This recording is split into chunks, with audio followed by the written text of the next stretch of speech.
Hey guys, welcome back to my channel. So in today's video, I'm going to show you how to make this delicious but simple chocolate cake recipe. So let's get started. Alright guys, so the first thing we're going to start off with is we're going to cream our butter and our sugars together. I'm going to cream them for about 8 to 10 minutes. Now I know it seems like a long time to cream butter and sugar together, but I promise you it's going to be worth it in the end because you are going to end up with a super fluffy cake, I promise you. So once your butter and sugar have creamed, you're going to add 1 egg at a time. Now the reason for that is just basically we want everything to be incorporated really well. So you don't want to add all your eggs all at once because then you're going to start over mixing your batter. So you want to add 1 egg at a time and you want to scrape the bowl after each egg.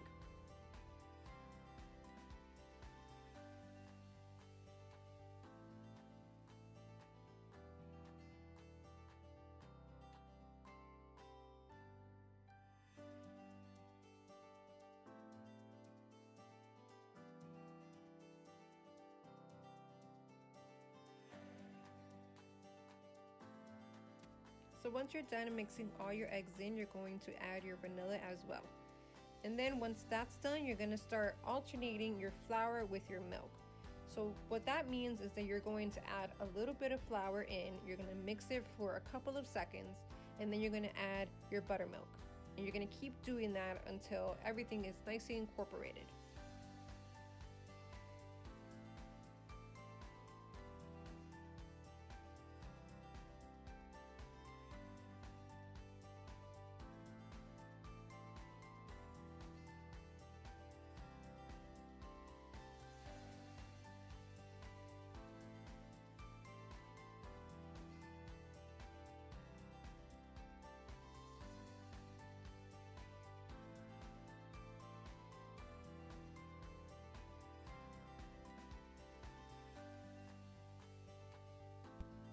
So now that everything is mixed in, I like to stop my mixer and fold my batter by hand. So that way I don't over mix.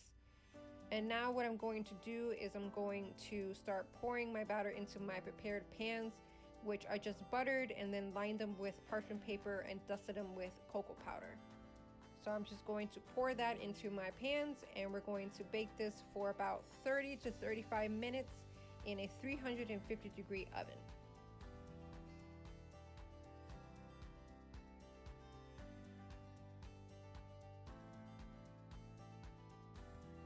My entire kitchen smells like chocolate right now, and this batter tastes so good. I couldn't resist.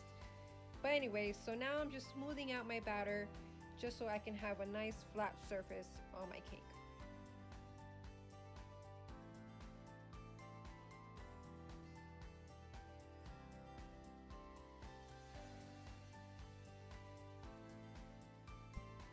So once our cakes are baking, we're going to start on our ganache. And what a ganache is just basically chocolate with heavy cream. You're going to heat up your heavy cream, you're going to bring it to a boil. And once that comes to a boil, you're going to pour it all over your chocolate chips. And you're going to let that sit for about 2 minutes. And then you're going to start whisking it. And I like to whisk it from the center because something beautiful happens when you do that. You start to see the chocolate melt, you start to see it come together nicely. And it's just so beautiful and nice and smooth. So what I'm going to do is I'm going to put this in the fridge so it can get nice and thick, and then I'm going to split this in 2. And the reason for that is because I'm going to use this for half of it, I'm going to use it for the filling, and then the other half I'm going to use for the frosting. So how you do that is you just put it in a mixer and you whisk it up. You whip it up and then it just becomes nice and fluffy and becomes like the best chocolate frosting you have ever had. Because it's mostly chocolate. I mean, it has a little bit of cream in it, but it's mostly chocolate. So that's like, it's not too sugary, it's just perfect. It's just the perfect frosting. And I'm just staring at my cat right now because he's just so darn cute. But this came out super good, super smooth and delicious. So you're gonna let that just whip up a little bit and then you're gonna start decorating your cake.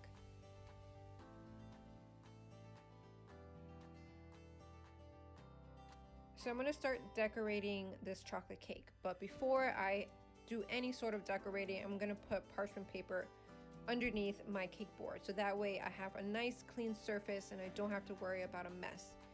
So now I'm just spreading this ganache over my cake, and before I even put this on the cake, I microwaved it for about 5 seconds so that it will be a lot easier for me to work with. So now I'm just going to stack, fill, and just keep doing that until I'm done.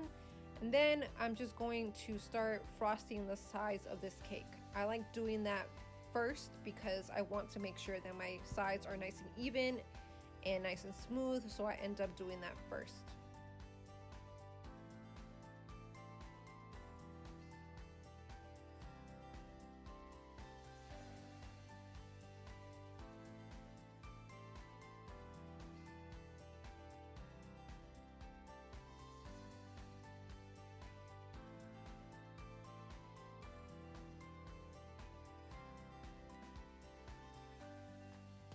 So as you can see, there's some filling oozing out of the cake, but that's totally fine because you can use that to spread around your cake. You can also use that to seal your crumbs, which is called a crumb coat. You seal all the crumbs, and then when you're doing your final coating of frosting, you're not going to have those little crumbs in your frosting. So this part is very, very important.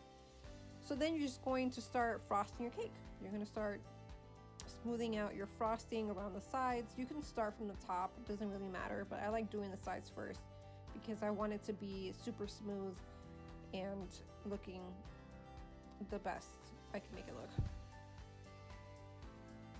And then I'm just going to start frosting the top and smoothing it out, and that's pretty much it.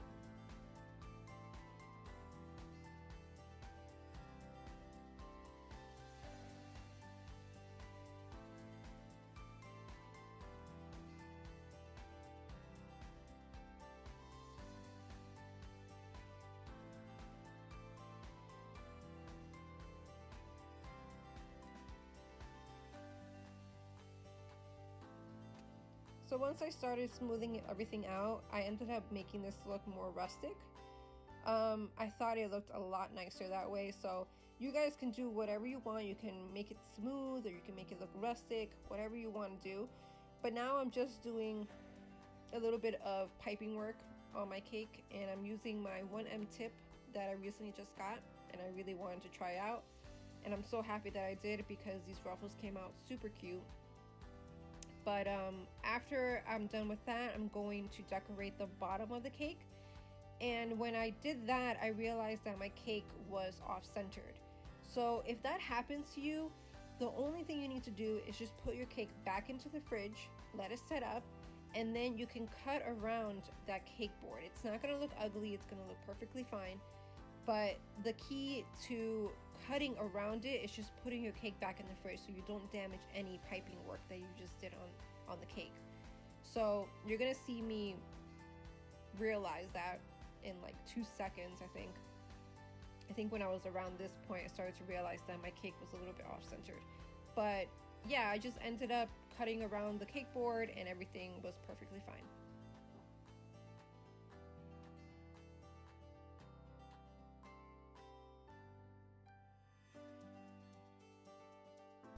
So I wanted to add a little bit of color to this, so I just put a little bit of sprinkles on top, and I also put a little bit of sprinkles on the bottom as well.